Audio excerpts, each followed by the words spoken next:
What's the mood in Giants camp right now, Mike? A little bit of it's a little mixed, right? Because they're happy Saquon Barkley is back. He did not speak today. Joe Shane, the general manager, did for the first time in a while. Brian Dable as well. Saquon expected to talk in the coming days, but did not speak to the media today.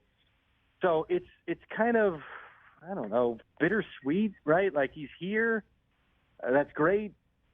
There's no worry that, he'll come in late in camp and maybe he won't be in football shape and he'll get hurt or something like that. Like that's all been taken care of. He had a diving, toe-tapping catch that he made in the side of the end zone today. So you see his ability and his importance to the offense.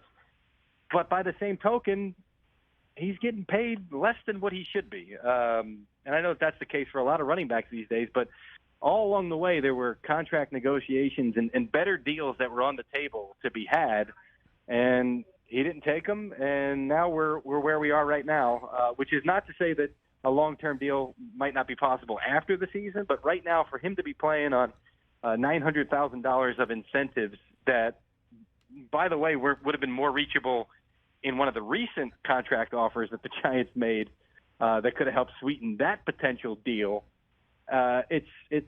It's kind of, I think bittersweet is the best way to phrase it. Well, Joe Shane used the words, I'm at peace, when he said he tried, Saquon tried, I'm at peace with the way things are right now.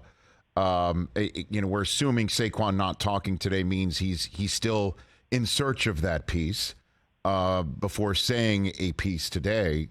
So what was the best and can share with us the actual negotiation sticking points between these two sides that could not result in a long-term deal? Mike? Well, let's go back to last year at the bye week when they made their first run at it. And I remember Ian Rappaport and I reported on game day morning that Sunday. And the way that I phrased it was the sides felt that it was a good starting point, or at least Barkley's side felt that it was a good starting point for off-season negotiations. Well, that was around, I want to say, 12.5 average per year, $12.5 million average per year at that time. Mm-hmm. And if his side felt like it was a good starting point, the Giants felt like, no, we just made a run at it. Like, we're not just doing this to, hey, let's put a pin in it and come back. Like, when we negotiate, we're negotiating to get it done, and they didn't get it done, so they came back to the table. And there were varying offers throughout the offseason, 12 a year.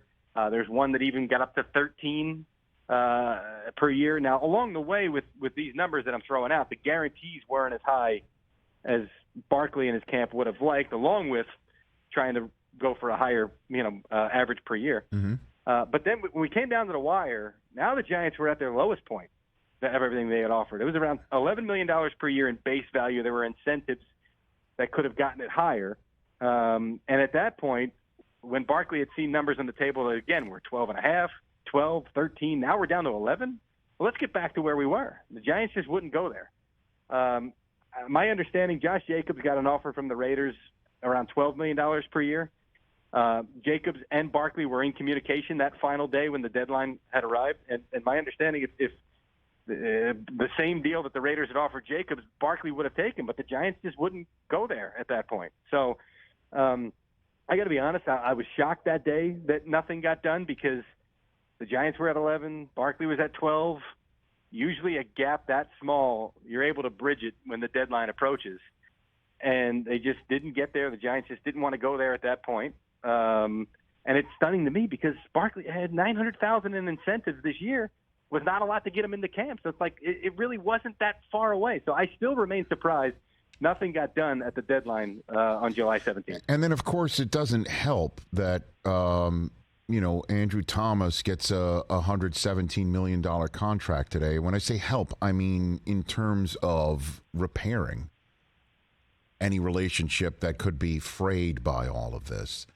I'm sorry, go ahead. No, but I just to finish the thought here, I know the way you build a team is from the quarterback spot and then the line. That's what you do. And that's what Joe Shane is doing, right? I mean, with Andrew Thomas, Dexter Lawrence, right, getting these deals, and then, Daniel Jones getting his. I just don't understand why you hold the line with somebody like Saquon, or we had this deal, we told you if we pull it, we're not putting it back on the table, and we are sticking to that.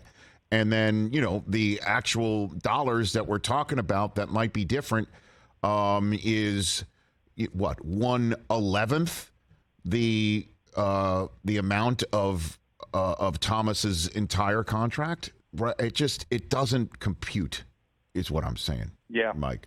Yeah, and he's now from a roster building standpoint, and they'll never say this publicly, and nobody's really necessarily stated this outright to me when I talk to them behind the scenes. I don't believe that Joe Schoen in this current regime would ever draft a running back second overall. I also don't believe that they want to pay a running back in the $10 million plus range. But when Joe Schoen takes this job, he's inheriting what Dave Gettleman had already kind of laid the groundwork for. And that's a player who he's really good, number one. He's really popular inside the locker room.